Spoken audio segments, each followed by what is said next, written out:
પોરબંદરના મોજા ગામે પહોંચ્યું ન્યૂઝ 18 ગુજરાતી। મોજાથી કુતિયાણાનો હાઈવે પાણીમાં ગરકાવ, અનેક ગામ બેટમાં ફેરવાયા। કડચ, બગસરા, ફુલરા, હંટરપુર બેટમાં ફેરવાયા। ભાથરોડ, બાલાગામ પણ બેટમાં ફેરવાયા।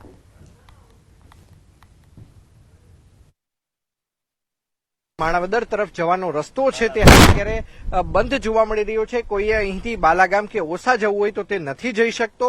ત્યારે અહીંના સ્થાનિક લોકો છે, આપણે તેમની સાથે વાતચીત કરવાનો પ્રયત્ન કરીશું કે આખરે તેમનું શું કહેવું છે। દાદા, શું કહેશો કે આ પ્રકારની પરિસ્થિતિ તમારા ગામમાં? પરિસ્થિતિ ગંભીરમાં ગંભીર પરિસ્થિતિ, બધી પૂરું થઈ ગયું। પાણી બાણી શિયાળીકોર પાણી, ઘરોમાં પાણી, કોઈ ખાવાનું નથી।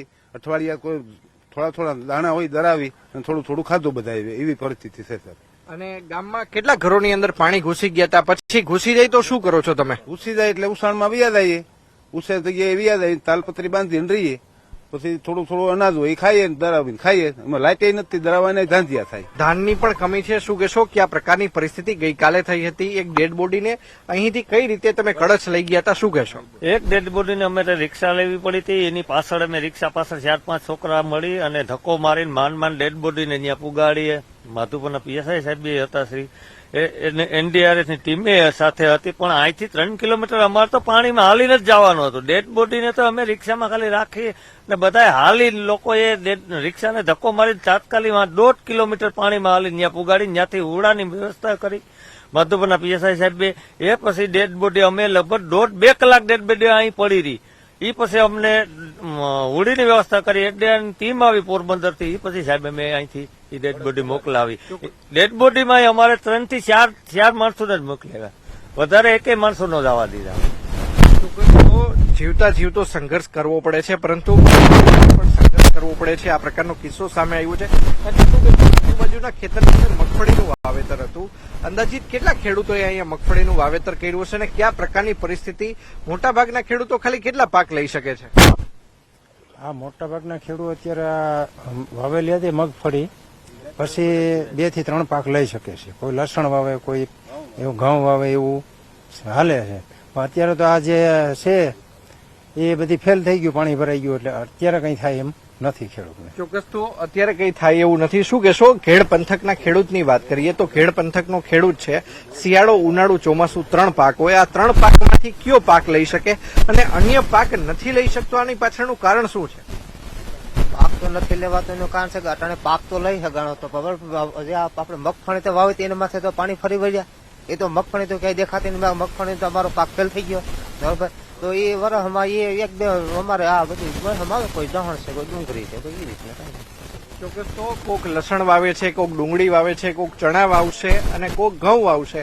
આ પ્રકારની પરિસ્થિતિ ખેડ પંથકની છે। મોચા ગામના દ્રશ્યો છે, જોઈ શકાય છે કે કઈ રીતે ખેડૂતોની હજારો વીઘા જે ખેતીલાયક જમીન છે તે પાણીની અંદર ગરકાવ થયેલી જોવા મળી રહી છે। અહીંના લોકોનું કહેવું છે કે ખેડ પંથકની હાલત જ કંઈક આ પ્રકારની છે, જે પ્રમાણે જૂનાગઢ સહિતના જે જિલ્લાઓનું પાણી અહીં આવે છે તેના કારણે હજારો વીઘા ખેતરો છે તેનું પાણીની અંદર ધોવાણ થઈ જાય છે, માટીનું ધોવાણ થાય છે તેવું તેમનું કહેવું છે। અને તેના જ કારણે ચોમાસું પૂર્ણ થયા બાદ શિયાળાની અંદર તેઓ ઘઉં તેમજ મોટા ભાગે ચણાનું વાવેતર કરતા હોય છે।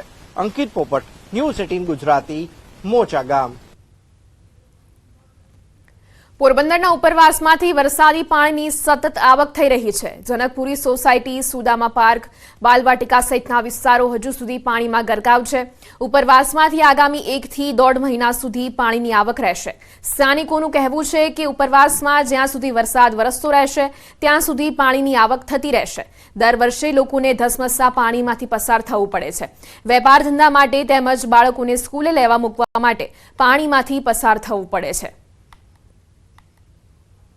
પોરબંદર શહેર તેમજ ગ્રામ્ય પંથકોમાં વરસાદે વિરામ લીધાને 36 કલાકથી પણ વધુનો સમય વીતી ચૂક્યો છે। તેમ છતાં જોઈ શકાય છે કે પોરબંદરની અનેક સોસાયટીઓમાં હજુ પણ પાણી ભરાયા હોવાની સ્થિતિ યથાવત જોવા મળી રહી છે। હાલ અત્યારે આપ જે દ્રશ્યો જે જોઈ રહ્યા છો આ દ્રશ્યો છે જનકપુરી સોસાયટીના દ્રશ્યો છે। આ જ પ્રકારના દ્રશ્યો સુદામા પાર્કની અંદર જોવા મળી રહ્યા છે। આ જ પ્રકારના દ્રશ્યો છે તે ખાસ કરીને શિવાલિક પાર્કની અંદર પણ જોવા મળી રહ્યા છે। લોકોએ પાણીની અંદરથી પોતાના વાહનો પસાર કરવાની ફરજ છે તે પડી રહી છે। અહીંના સ્થાનિકો પણ આપણી સાથે છે, આપણે તેમની સાથે પણ વાતચીત કરવાનો પ્રયત્ન કરીશું। દાદા, શું કહેશો આ પ્રકારે જે વરસાદ વરસ્યો છે આવો વરસાદ અગાઉ ક્યારેય જોયો છે ને અત્યારની સ્થિતિ શું છે? અત્યારની સ્થિતિ ગંભીર છે. આવો વરસાદ કોઈ દી વેરખ્યો નથી. ઉનાળાના દિનો પરિસ્થિતિ બહુ ગંભીર છે. આ મહિનો દી પાણી વેતિયાન રહે. આમાં નેત વાહન નીકળતા, નેત કોઈ દૂધ લેવા જઈ શકતા, નેત કોઈ દણું દરાવવા જઈ શકતા. આમાં કોઈ ભાવ પૂછતું નથી. દર વર્ષે આવી જ પરિસ્થિતિ છે.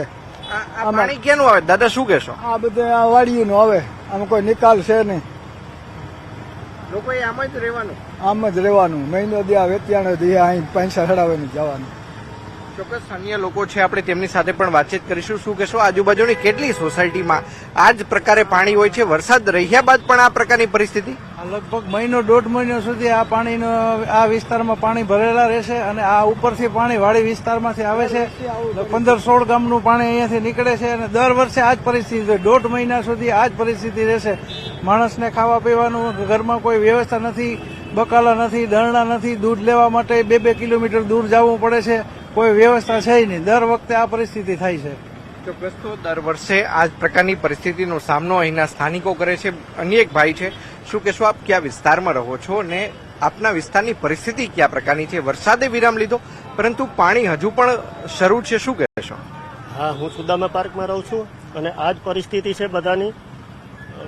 પાણી એટલું બધું આવ્યું છે કે ઘરોમાં પાણી ઘૂસી ગયા છે.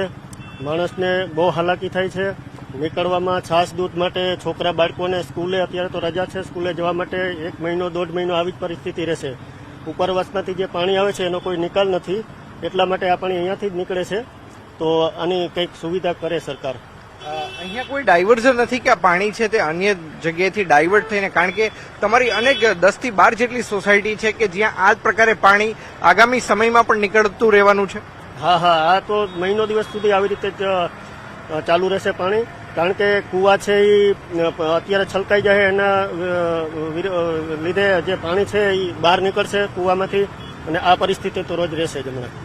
તેમની જે સોસાયટી છે તેની અંદર આગામી 1 થી 1.5 મહિના સુધી આ જ પ્રકારે પાણી છે તે ખાસ કરીને ભરાયેલા રહેશે. તેમને જો પોતાના બાળકોને મૂકવા જવું હોય તો પણ આ જ પાણીમાંથી તેમને પસાર થવું પડશે. તેમને કોઈ જગ્યાએ ચીજ વસ્તુઓ લેવા જવી હોય, પોતાના વેપાર ધંધા રોજગાર અર્થે જવું હોય તો પણ આ જ પ્રકારની પરિસ્થિતિનો સામનો છે તે કરવો પડશે.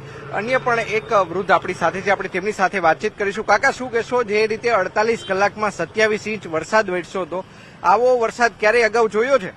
ના, આવો વરસાદ અટાણે લગભગ 75 વર્ષ પહેલા નથી જોયો. 75 વર્ષ પહેલા પડ્યો હોય તો ભલે, બાકી અત્યારે તો દરેક આ વમળમાં માણસ અટાણે અટવાઈ જાય છે તો નીકળવા માટે બહુ મુશ્કેલ પડે છે. આ વરસાદે તો વિરામ લીધો, તમારી સોસાયટીમાં કેમ હજી પાણીની આવક ચાલુ છે? આનું કારણ શું છે? અમારે ઉપરવાળેથી બખરલાના પાણી આવે છે એટલે અહીંયા વમળ ગોઠવાનું, એટલે જૂની ચામુંડ માતાજીના મંદિરની બાજુથી પાણી વધારે આવે છે. એટલે વધારે એ વમળમાં માણસો, પશુઓ તથા જનાવરો ઝેરી વગેરે તણાતા આવે છે. હજી તો સુધી ભગવાનની દયાથી કોઈને બટકું ભર્યું નથી, પણ આ વરસાદથી જેમ આબ ફાટ્યું એવું લાગે છે. તો ખાસ કરીને જે રીતે અહીંના લોકો વાત કરી રહ્યા હતા કે ભલે વરસાદે વિરામ લીધો હોય પરંતુ આગામી 1 થી 1.5 મહિના સુધી આ જ પ્રકારે ઉપરવાસનું પાણી જ્યાં સુધી બંધ નહીં થાય ત્યાં સુધી જનકપુરી તેમજ જે સુદામા પાર્ક સહિતના જે સોસાયટીના જે રહીશો છે તેમને આ જ પ્રકારે પાણીમાંથી પસાર થઈને પોતાના વેપાર ધંધા રોજગાર અર્થે જવાનું રહેશે. સાથોસાથ કોઈ ચીજવસ્તુઓની ખરીદી કરવી હોય તો પણ આ જ પ્રકારે પાણીમાંથી પસાર થઈને જવાનું રહેશે. અંકિત પોપટ, ન્યૂઝ 18 ગુજરાતી, પોરબંદર. પોરબંદરમાં મેઘરાજાના વિરામ બાદ હજુ સુધી મંદિરોમાંથી વરસાદી પાણી ઓસર્યા નથી. વીર વચરાજ દાદાના મંદિરમાં વરસાદી પાણી ભરાયેલા છે. પૂજારી મહેશગીરીએ જણાવ્યું કે 2 દિવસ પૂર્વે લોકોના ઘરમાં પાણી ઘૂસી જતા અહીં આશરો આપવામાં આવ્યો હતો. લોકોને રહેવા તેમજ જમવાની સુવિધા પણ પૂરી પાડવામાં આવી હતી. જ્યાં સુધી ઉપરવાસમાંથી વરસાદી પાણીની આવક થતી રહેશે ત્યાં સુધી મંદિરના પરિસરમાં પાણી ભરાયેલા રહેશે. મંદિર પરિસરમાં 1 થી 1.5 ફૂટ પાણી ભરાતા દર્શનાર્થીઓને હાલાકીનો સામનો કરવો પડી રહ્યો છે. ભક્તો મંદિરની બહારથી દર્શન કરી રહ્યા છે. પોરબંદર શહેર તેમજ પોરબંદરના ગ્રામ્ય પંથકોમાં ભલે વરસાદે વિરામ લીધો હોય, પરંતુ પોરબંદર શહેરના અનેક એવા વિસ્તારો છે કે જે હજુ પણ પાણીની અંદર ગરકાવ જોવા મળી રહ્યા છે. ખાસ કરીને હાલ અત્યારે આપ જે દ્રશ્યો જે જોઈ રહ્યા છો, આ દ્રશ્યો છે પોરબંદર શહેરની અંદર આવેલા વછરાજ દાદાના મંદિરના દ્રશ્યો છે કે જ્યાં હજુ પણ મંદિરની અંદર 1 થી 1.5 ફૂટ જેટલું પાણી છે તે મંદિરની અંદર ગરકાવ થયેલું જોવા મળી રહ્યું છે. લોકોએ જો અહીંયા દર્શન કરવા આવ્યા હોય તો કેટલાક લોકો અંદર આવે છે, પરંતુ મોટા ભાગના લોકો છે તે બહારથી દર્શન કરે છે. અહીંના પૂજારી આપણી સાથે છે, આપણે તેમની સાથે વાતચીત કરવાનો પ્રયત્ન કરીશું. બાપુ, શું કહેશો, હજુ આ પ્રકારની પરિસ્થિતિ કેટલા દિવસ રહેવાની છે? 12 દિવસ સુધી આમ 10-12 દિવસ સુધી પાણી વાડીઓનું બધું અહીંયા જ આવે. પાણી કોઈ નિકાસ 15 દિવસ આમ રહે પાણી. જે રીતે 48 કલાકમાં 27 ઇંચ જેટલો વરસાદ વરસ્યો, ત્યારે ક્યાંની પરિસ્થિતિ હતી? બાપુ, શું કહેશો? ત્યાં તો બહુ ભયંકર પરિસ્થિતિ હતી. આટલું પાણી હતું અંદર. આ બાજુ વંડિયું પડી ગઈ, આ બાજુ બધું વેર વિખેર. અમુક અહીંયા પછી આશરો આપ્યો રાતે હુવા હતો. રૂમ ખોલી દીધા. અહીંયા રહ્યો ને અહીંયા બનાવીને ખવડાવી દીધું. હું તેમને આ જગ્યાએ આશરો આપવામાં આવ્યો હોવાનું આજે મહેશગીરી બાપુ છે તે જણાવી રહ્યા છે. હું કેમેરામેનને પણ વિનંતી કરીશ કે તે આ દ્રશ્યો બતાવવાનો પ્રયત્ન કરે કે જ્યારે લોકોના ઘરની અંદર પાણી ઘૂસી ચૂક્યા હતા, ત્યારે આ જ વછરાજ દાદાના મંદિરની અંદર લોકોને આશરો આપવામાં આવ્યો હતો. સાથોસાથ તેમને ભોજનની પણ વ્યવસ્થા અહીંથી જ કરવામાં આવી હતી. અહીંના લોકોનું કહેવું છે કે ભલે વરસાદે વિરામ લીધો હોય, પરંતુ ઉપરવાસનું પાણી જ્યાં સુધી બોખીરા વિસ્તારની અંદર આવતું રહેશે ત્યાં સુધી આ જ પ્રકારે મંદિરની અંદર વરસાદી પાણી છે તે ઘૂસેલા જોવા મળશે. અંકિત પોપટ, ન્યૂઝ 18 ગુજરાતી, પોરબંદર.